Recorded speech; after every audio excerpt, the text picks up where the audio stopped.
नमस्कार, आप उत्तराखंड देख रहे हैं। मैं हूं आपके साथ नेहा। उत्तराखंड के मुख्यमंत्री पुष्कर सिंह धामी ने कहा कि 38वीं राष्ट्रीय खेलों के शुभारंभ से पहले वहां सभी व्यवस्थाओं का जायजा लिया गया है। सभी तैयारियां पूरी है। हमें और पूरे देश को उस ऐतिहासिक क्षण का इंतजार है जब राष्ट्रीय खेलों का शुभारंभ पीएम मोदी के हाथों से होगा। राज्य के सभी लोगों में उत्साह है। इस आयोजन के बाद हमारी देवभूमि खेल भूमि के रूप में स्थापित होगी।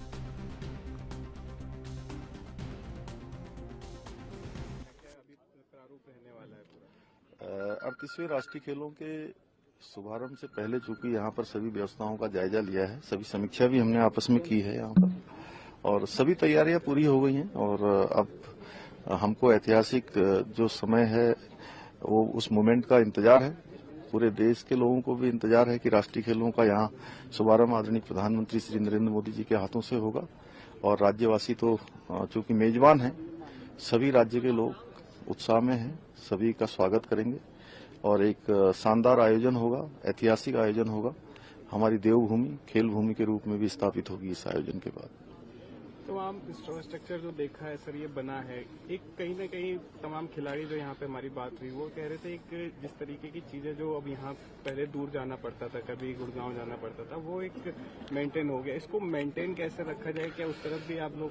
नहीं, बिल्कुल इसको आगे मेंटेन किया जाएगा और ये हमारे खिलाड़ियों के लिए बहुत भविष्य में भी जो है उनकी खेल गतिविधियों के लिए बहुत काम आने वाले हैं। उनके शारीरिक से लेकर खेलों के व्यक्तित्व में विकास उनका हो, हर दृष्टि से वो आगे बढ़े, उसी के लिहाज से बनाया गया है। और ये केवल यही नहीं, हमारे ऐसे 19 स्थानों पर जो प्रतियोगिताएं होनी है, सभी स्थानों पर खेल का इंफ्रास्ट्रक्चर बहुत अच्छा बनाया गया है। जो हमारे खिलाड़ी दिल्ली में पटेल नगर विधानसभा क्षेत्र से बीजेपी प्रत्याशी राजकुमार आनंद के पक्ष में आयोजित जनसभा को संबोधित करते हुए मुख्यमंत्री पुष्कर सिंह धामी ने दिल्ली की जनता से बीजेपी को प्रचंड बहुमत से जिताने की अपील की है। उन्होंने दिल्ली में आम आदमी पार्टी की सरकार की विफलताओं का उल्लेख करते हुए कहा कि दिल्ली वासियों को शिक्षा, स्वास्थ्य और अन्य बुनियादी सुविधाओं के नाम पर सिर्फ धोखा दिया गया है।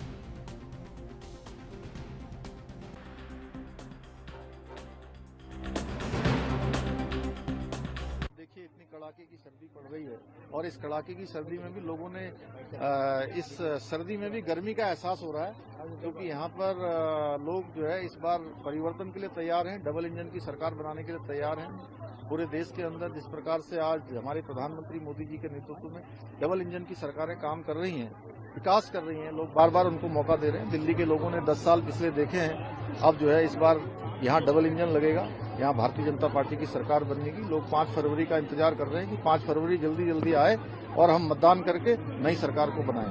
सर, जिस तरह से मैनिफेस्टो लॉन्च बीजेपी ने किया, लेकिन अरविंद केजरीवाल जो है वो कह रहे हैं कि बीजेपी सिर्फ हमारी कॉपी करती जा रही है, अपना विजन नहीं रख रही है। देखिए, एक तो मैं ये कहना चाहता हूँ कि हम जो भी योजना बनाते हैं या जो भी हम मैनिफेस्टो निकालते हैं वो हमारा दृष्टि पत्र होता है, हमारा संकल्प पत्र होता है। हम सारी चीजों का आकलन करते हैं।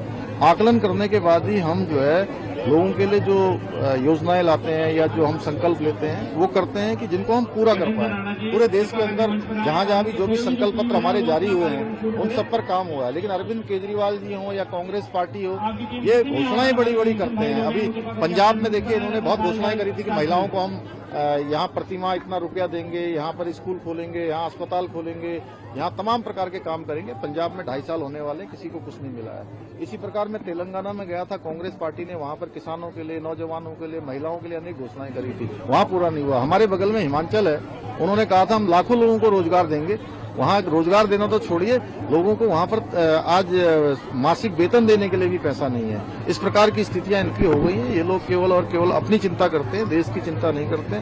भारतीय जनता पार्टी सबका साथ, सबका विकास, सबका विश्वास और सबका प्रयास, इस मंत्र पर काम करती है। और जो भी यहाँ पर हमारा दृष्टि पत्र है वो दृष्टि पत्र साकार होगा। यहाँ पर अनेक योजनाएं जो नहीं चल रही हैं वो सारी योजनाएं लागू होंगी। चाहे आयुष्मान भारत जैसी योजना जो पूरे देश के लोगों को, गरीब लोगों के लिए आज उनके लिए जीवनदायिनी और प्राणदायिनी का काम कर रहे हैं, वो योजना यहाँ लागू नहीं है। हमारी सरकार आने पर पहली कैबिनेट में यहाँ जो है वो आयुष्मान भारत योजना लागू होगी, जिससे अनेक लोगों को, यहाँ पर पेयजल की समस्या है, पानी, गंदा पानी आ रहा है, लोग डायरिया से त्रस्त हो जा रहे हैं, और वो यहाँ स्वच्छ पानी मिलेगा। हर घर जल और हर घर नल योजना से तेजी से यहाँ काम होगा। यहाँ पर प्रधानमंत्री आवास बनाए। प्रदेश में आगामी दिनों में शुरू होने जा रहे हैं राष्ट्रीय खेलों को लेकर प्रदेश सरकार की तैयारियां लगातार जारी है। विभाग की तरफ से अब खिलाड़ियों के लिए बनाए जा रहे ट्रैक को अंतिम रूप देने का काम किया जा रहा है। राजधानी देहरादून महाराणा प्रताप स्पोर्ट्स कॉलेज में सिंथेटिक ट्रैक अब स्मार्ट ट्रैक बन गया है। खेल मंत्री रेखा आर्य ने ट्रैक का निरीक्षण किया। खेल मंत्री ने बताया कि ट्रैक बनकर तैयार है और अगले 2 दिन इस पर मार्किंग की जानी है।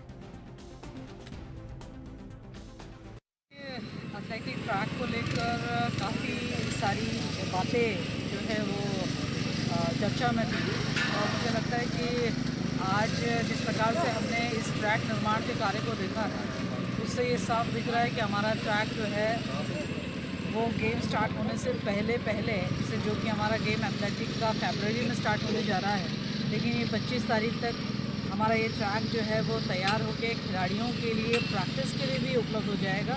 आज इस ट्रैक का निरीक्षण करते हुए अनुभव हो रहा है और निश्चित रूप से जिस प्रकार से इस पूरे एथलेटिक ट्रैक और पूरे इस वेन्यू के का जैसा निरीक्षण किया है तो यहाँ सिटिंग अरेंजमेंट से लेकर यहाँ पर नाडा के लिए अलग कक्ष रखने से लेकर पुलिस सुरक्षा से लेकर एथलीट के आने से लेकर सारी व्यवस्थाओं का आज निरीक्षण किया है और निरीक्षण करते हुए संबंधित वेन्यू मैनेजर्स को भी और हमारे डिपार्टमेंट के अधिकारियों को भी ये सुनिश्चित करने के लिए कहा है कि किसी भी प्रकार से हमारे बाहर से आने वाले खिलाड़ियों को कोई दिक्कत ना होने पाए।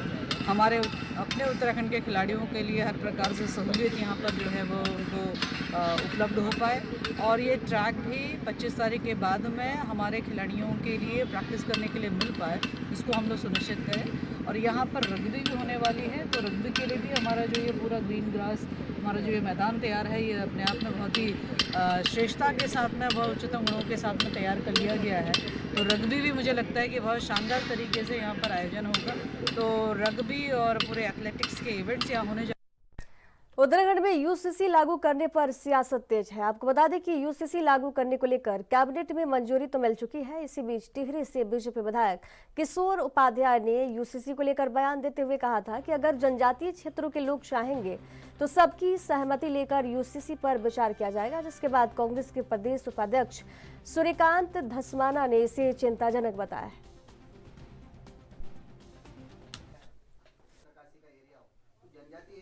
बाहर रखा हुआ है तो यूसीसी कहाँ से मतलब कुछ एक पर्टिकुलर आप कुछ ग्रुप्स के लिए कुछ क्षेत्रों में कर रहे हैं, पूरे उत्तराखंड में तो लागू होगा नहीं। इसमें मेरे ख्याल से देखो हमको इसको टेस्ट केस के रूप में लेना चाहिए और अगर उन समाजों की तरफ से जैसे पहले आपने देखा कि जो जिस तरह की स्थिति मुस्लिम समाज में थी और उन्होंने इसका काफ़ी विरोध भी किया, अगर वो लोग चाहेंगे तो इस पर विचार करके आगे फिर जो है विचार किया जाएगा कि उसमें सबकी सहमति लेकर के उसको किस अगर आपने जनजातीय कम्युनिटी को देखिए, भारतीय जनता पार्टी के नेता और विधायक किशोर उपाध्याय जी का जो बयान है ये वास्तव में बड़ा चिंताजनक है। चिंताजनक इसलिए है कि जब ये राज्य का निर्माण हुआ था तो उस समय अशोक सिंघल साहब यहाँ आए थे और अशोक सिंघल साहब ने कहा था कि उत्तराखंड पूरे देश के अंदर सबसे आइडियल राज्य है, सबसे आदर्श राज्य है, इसको प्रयोगशाला बनाने के लिए हिंदुत्व की। और मैं समझता हूं अब भाजपा उसी रास्ते पे चल पड़ी है। जिस प्रकार से यूसीसी का शोर मचाया हुआ है, जिस प्रकार से यूसीसी करके पूरे प्रदेश के अंदर एक वातावरण बनाने की कोशिश की जा रही है और साथ में राज्य का भारतीय जनता पार्टी का शीर्ष नेतृत्व लैंड जिहाद, लव जिहाद, थूक जिहाद की बात कर रहा है। और आज भारतीय जनता पार्टी के एक विधायक ने अपने मन की बात कह दी और जो एजेंडा उनका है कि इस राज्य को वो प्रयोगशाला बनाना चाहते हैं। यूसीसी पूरे देश में सबसे पहले उत्तराखंड में लागू होगा ऐसा भाजपा दावा कर रही है, ऐसा ही भारतीय जनता पार्टी के मुख्यमंत्री दावा कर रहे हैं। और आज जो उन्होंने कहा है भारतीय जनता पार्टी के विधायक ने कि हम टेस्टिंग कर रहे हैं। टेस्टिंग का मतलब क्या होता है? टेस्टिंग का मतलब होता है आप इसको एक प्रयोगशाला बना रहे हो कि ये सफल होता है या नहीं होता है। तो उत्तराखंड राज्य को आप एक प्रयोगशाला बनाना चाह रहे हैं। कितनी खुशी की बात होती कि अगर आप ये कहते कि हम बेरोजगारी का उन्मूलन करने के लिए उत्तराखंड को एक प्रयोगशाला बना रहे हैं। कितना अच्छा होता अगर आप ये कहते कि राज्य को महिलाओं के कष्टों को दूर करने के लिए हम इसको एक प्रयोगशाला बनाना चाह रहे हैं। कितना अच्छा होता अगर वो ये कहते कि किसी राज्य के, पूरे देश के किसी विकास की योजना के लिए उत्तराखंड को हम एक टेस्टिंग स्टेट बनाना चाहते हैं। लेकिन वो यहाँ पर नफरत और राज्य के अंदर लोगों को विभाजन करने के लिए अगर इसको वो टेस्टिंग स्टेट बनाना चाह रहे हैं, अगर प्रयोगशाला बनाना चाह रहे हैं, तो लोगों को समझ जाना चाहिए भारतीय जनता पार्टी के इरादे को। यहाँ रुकेंगे एक छोटे से ब्रेक के लिए, जल्द हाजिर होंगे। देखते रहिए एएनबी न्यूज।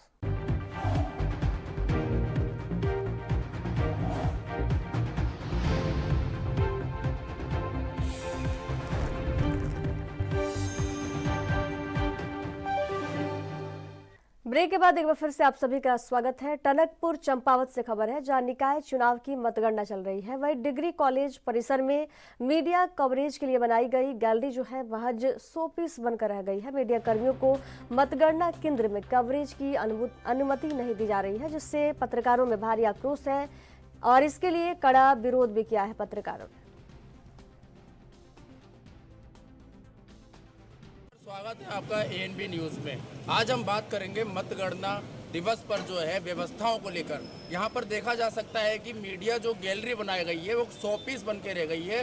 कहने का मतलब यह है कि मीडिया को अंदर जाना बिल्कुल अलाउड नहीं कर रखा है, जबकि मीडिया पर्सन जो है अपने प्रोटोकॉल को भली भांति समझता है। इस पूरे विषय में व्यवस्थाओं को लेकर आज हम जानने की कोशिश करेंगे। हमारे यहाँ कुछ वरिष्ठ पत्रकार लोग हैं, उनसे जानने की कोशिश करेंगे उनका इस बारे में क्या कहना है, क्या विचार है। आप नाम बताइए, क्या नाम है आपका? नाम मयंक पंत है, मैं न्यूज़ वेब पोर्टल का पत्रकार हूँ। तो क्या कहना चाहेंगे, जैसे व्यवस्थाएं देखी जा रही प्रशासन की ओर से, मीडिया गैलरी बनाई गई है लेकिन अंदर नहीं जाने दिया जा रहा है, क्या कहना चाहते हैं? जैसा कि आज मतगणना का दिन है तो जनता भी जो है मतगणना को लेकर उत्सुक थी और हम पत्रकारों का भी एक काम था कि ठीक खबरें सही समय से जनता तक पहुँचाएँ। लेकिन यहाँ मीडिया गैलरी प्रशासन द्वारा बनाई तो गई है, लेकिन एक 100 पीस मात्र है। मीडिया कर्मियों को जो है मतगणना स्थल तक जाने नहीं दिया जा रहा है। ना कैमरा, चलो अगर कैमरे से आपत्ति है तो मीडिया कर्मी बिना कैमरे के भी जाने को तैयार है, लेकिन सूचना एकत्रित करने के लिए मीडिया कर्मियों को जो है मतगणना स्थल तक नहीं जाने दिया जा रहा है। और सूचनाएं जो है मीडिया कर्मियों के माध्यम से ना पहुंचकर बाहर से सूचनाएं आ रही है, तो ये भी एक विचारनीय विषय है कि सूचना बाहर कैसे पहुंच रही है। प्रशासनिक जो है अमला क्या पहले बाहर सूचना पहुंचा रहा है या क्या कर रहा है, ये भी एक बड़ा सोचनीय विषय है। मीडिया कर्मियों से पहले बाहर से सूचना कैसे आ रही है, बाहर से सूचना कैसे पहुंचेगी, लोगों जनता जो इंतजार कर रही है कि सूचना का इंतजार कर रही है कि कौन सा प्रत्याशी कितने नंबर पे चल रहा है, किसको कितने भारी मतों से जीत मिल रही है, लेकिन कोई सूचना नहीं मिल पा रही। मीडिया ऐसा माध्यम होता है जो सूचना लोगों तक। उत्तराखंड में जल्द ही यूसीसी लागू हो जाएगा। कयास लगाए जा रहे हैं कि 26 जनवरी को परेड ग्राउंड से उत्तराखंड के मुख्यमंत्री पुष्कर सिंह धामी यूसीसी लागू करने का ऐलान कर देंगे। यूसीसी को लेकर बीजेपी प्रदेश कार्यालय में पार्टी के वरिष्ठ नेता और टिहरी से विधायक किशोर उपाध्याय ने प्रेस वार्ता की। मीडिया से बात करते हुए किशोर उपाध्याय ने कहा कि यूसीसी में खासकर महिलाओं का विशेष ध्यान रखा गया है और सभी के लिए यूसीसी एक अच्छी पहल है। इसमें विवाहों के रजिस्ट्रेशन जो है अनिवार्य है।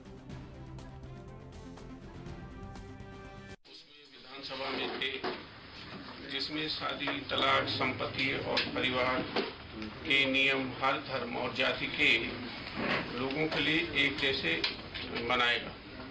उसमें जो है समानता होगी, महिलाओं को मजबूत बनाएगा, समाज को एकजुट करेगा और सबके अधिकार सुरक्षित करेगा। जो हमारा ये अधिनियम है।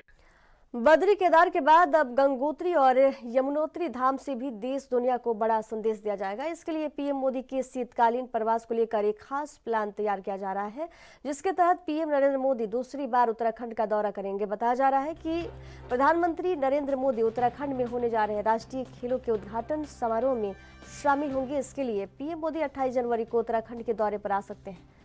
इसको लेकर बीजेपी के प्रदेश अध्यक्ष ने जानकारी साझा की है।